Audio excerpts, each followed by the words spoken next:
সঙ্গীত হলে ভালো হয়। জানি আমরা আমাদের ধর্মের গানগুলো একটু অনেক বড় হয়, যাতে রয়েছেন যারা যন্ত্রশিল্পীতে বা যিনি সম্মানিত শিল্পী রয়েছেন তার একটু দৃষ্টি আকর্ষণ করব। ধন্যবাদ।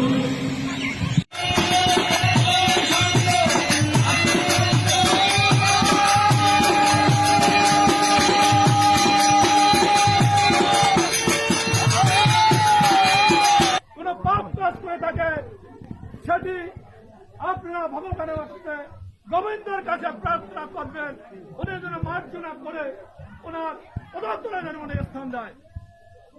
আর উনি যে ওনার পুত্র সন্তান, একটি কন্যা সন্তান, বৌমা এবং আত্মীয় স্বজন রেখে গেছেন, তারা যেন যেমনি করে সমাজের বুকে বিভিন্ন ভাবে তারা সমাজের সহযোগিতা করে যাচ্ছেন এবং বিভিন্ন ধর্মীয় অনুষ্ঠানে বিভিন্ন প্রতিষ্ঠানে অনুদান দিয়েছে, সেই অনুদান যাতে অব্যাহত থাকে।